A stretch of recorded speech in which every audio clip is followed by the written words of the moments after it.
اور جو بات سنی جائے اللہ کے تاثر اور اس کے دھیان کے بغیر وہ اندر غفلت پیدا کرتی ہے۔ میرے الفاظ کی طرف 47 سے چند مہینے پہلے کا بیان ہے صاحب والے کا، سن 47 سے چند مہینے پہلے بیان میں فرما رہے مجمع سے کہ میں تم سے خدا کی قسم کھا کر کہتا ہوں، اس کا بیان، میں تم سے خدا کی قسم کھا کر کہتا ہوں اس وقت تھوڑا سا خرچہ لے کر ملک کے اندر اللہ کے راستے میں نکل جاؤ، ورنہ وہ وقت آنے والا ہے کہ سب کچھ چھوڑ کر ملک سے نکلنا پڑے گا۔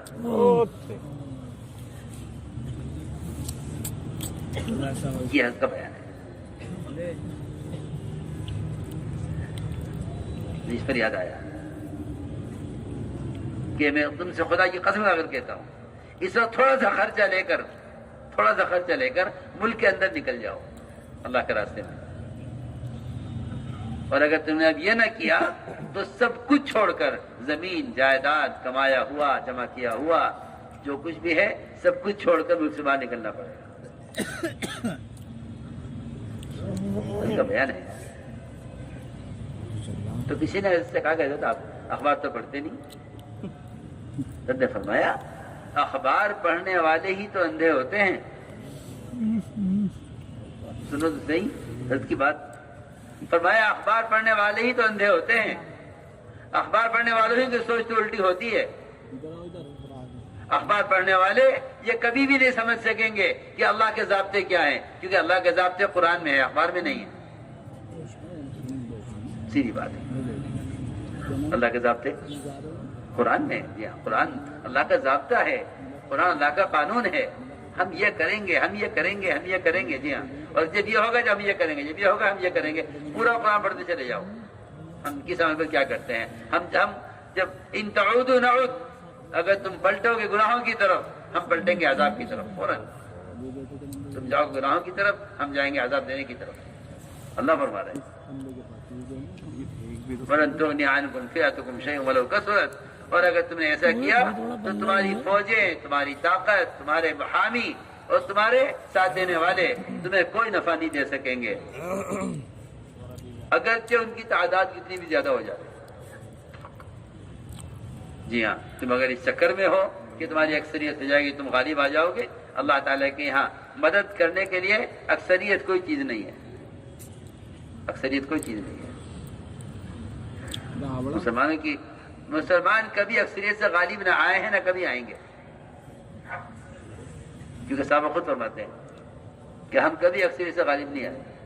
ہمارا غلبہ ہمیشہ جو ہوا ہے وہ صرف دین پر ہوا ہے، ہم دین سے کامیاب ہوئے ہیں، ورنہ اکثریت سے، تعداد سے، استعداد سے، قوت سے، ہتھیاروں سے یا مادی طاقتوں سے یا مال سے ہم کبھی غالب نہیں آئے۔ یہ صحابہ خود فرماتے ہیں، صحابہ تو سچے ہیں نا، صحابہ تو سچے ہیں، سو سچی بات کرتے ہیں۔ تو میں نے عرض کی ہے ایک بات کہ لوگ خبریں سنتے ہیں، حالات سنتے ہیں اور اخبار پڑھتے ہیں اور اسی کے اعتبار سے سوچتے ہیں، حالانکہ اتنے سیدھے ہیں مسلمان، اتنے سیدھے ہیں کہ ان کی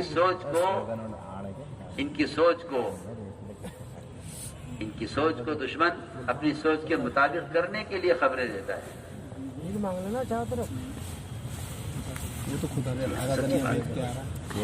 اگر خدا کی قسم کھا کہتا ہوں، اگر مسلمان قرآن کو سمجھ کر پڑھے تو مسلمان حالات سے متاثر نہیں ہوگا۔ اسی حضرت علی فرماتے تھے کہ قرآن کو بغیر سمجھے پڑھنے میں خیر نہیں ہے۔ کون فرما رہے ہیں؟ علی رضی اللہ تعالیٰ عنہ، کیونکہ قرآن تمہیں ضابطے بتائے گا مدد کے، اور قرآن تمہیں تمہارے تمکن کے، تمہارے توکل کے ضابطے بتائے گا کہ تمہاری وطنیت کیسے قائم ہوگی، تمہیں تمکن کیسے ملے گا، تمہیں اقتدار کیسے ملے گا، تمہارے اختیارات کیسے چلیں گے۔ جی ہاں، قرآن بتائے گا، اسے پڑھتے نہیں، وہ سمجھتے ہیں کہ تو کوئی برکت کی کتاب ہے اور یہ اخبار رسائل یہ موجودہ حال ہے، بالکل نہیں۔ تو حضرت نے فرمایا کہ ہم قرآن پڑھ کر سمجھتے ہیں کہ اب کیا ہونے والا ہے۔ کیوں؟ اس لیے کہ قرآن نے کھول کر بیان کر دیا کہ جب تم یہ حکم توڑو گے تو یہ حال آئے گا۔ قرآن نے دو چیزوں کو بیان کیا ہے، ایک ضابطوں پر چل کر کامیاب ہونے والے اور ایک حکم کو توڑ کر ناکام ہونے والے۔ جب قرآن کو ان دونوں کے اعتبار سے پڑھا جاتا ہے سمجھ کر، تو ہر زمانے میں معلوم ہو جاتا ہے کہ ناکامی کے ضابطے کیا ہے، کامیابی کے ضابطے کیا ہے۔ اس لیے کہ اس زمانے میں مسلمان اس کا متمنی ہے اندر سے کہ کاش جو ان کے پاس ہے ہمارے پاس جلدی آ جائے، اس کا اندر سے متمنی ہے، اور اس کی اپنے اندر کی تمنا کے اعتبار سے ہی اس کی ساری ظاہری کوششیں ہیں۔ سوچو، لوگ فنون، مسلمان فنون پڑھتے ہیں اس لیے تاکہ غیروں کا مقابلہ کر سکیں۔ یہ سمجھتے ہیں کہ اگر مسلمان نے دنیا کے فنون پڑھ کر، میری بات ذرا توجہ چاہتی ہے، اس زمانے کا مسلمان کی سوچ ہے یہ کہ اگر مسلمان فنون پڑھ کر مادی چیزوں پر قابو پالے، اگر مسلمان دنیا کے فنون پڑھ کر مادی چیزوں پر قابو پالے تو پھر یہ غیروں کے مقابلے میں کامیاب ہو جائے گا۔ میری بات توجہ سے سننا ذرا، ایسا کہ کتنی دور کی سوچ ہے اور کتنی غلط سوچ ہے یہ سمجھیں گے کہ کائنات کے نقشے مدد کے ضابطے ہیں، وہ لوگ اس کوشش پہ رہیں گے کہ ہم کائنات کو پڑھیں، کائنات کو پڑھ کر کائنات کی شکلیں اختیار کریں اور پھر ان شکلوں کو اپنی حفاظت کے لیے استعمال کریں۔ میں کچھ کہنا چاہتا ہوں، اللہ کی شان، جب صحابہ کرام نے حکم پورا کیا اور غیروں کے لیے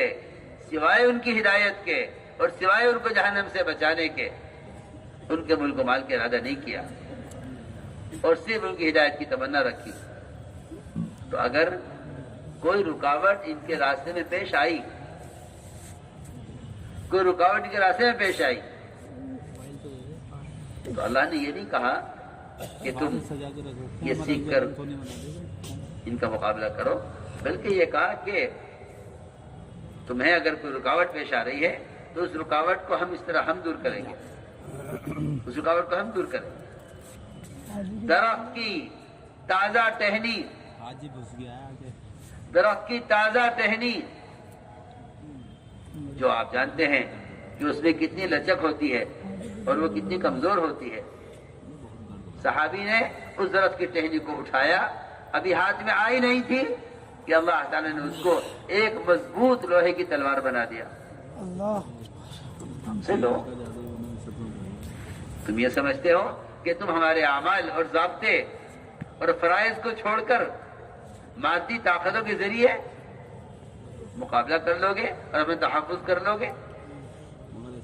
نہیں، تم ہمارے ضابطوں پر آؤ، ہم تمہیں ایسی شکلوں سے تمہیں قوت دیں گے، ایسی شکلوں سے تمہیں قوت دیں گے کہ تم خیال بھی نہیں کر سکتے کہ ایک آدمی درخت کی ٹہنی اٹھائے گا اور ابھی ٹہنی ہاتھ میں آئی نہیں، پوری طرح کہ وہ اللہ تعالیٰ نے درخت کی ٹہنی کو پکے مضبوط لوہے کی تلوار میں اپنے حکم سے منتقل کر دیا۔ یہ لو، میں عرض کرنا چاہتا تھا کہ مسلمان اس کوشش میں ہے کہ ہمارے پاس دو چیزیں آ جائیں، ایک ملک و مال اور دوسرے مادی طاقت۔ سمجھتے ہے اگر مسلمان باطل کا مقابلہ مادی طاقت سے کرے تو دونوں طرف مادہ ہے، ادھر بھی مادہ ہے، ادھر بھی مادہ ہے، ادھر بھی دنیا ہے، ادھر بھی دنیا ہے، اور دنیا کا مقابلہ ایسا ہے جیسے دو مرغوں کا مقابلہ ہو، تو جو مرغہ قوی ہوگا وہ ضعیف پر غالب آ جائے گا۔ نہ حق ادھر ہے نہ حق ادھر۔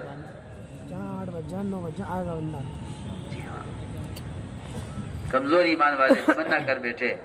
یا لیتنا مثل ما اوتی قارون، کاش ہمارے پاس وہ ہوتا جو قارون کے پاس ہے۔ تمنا تو کر لی، اللہ تعالیٰ نے ان مسلمانوں کو عبرت کے لیے اور ان کو صحیح سمجھ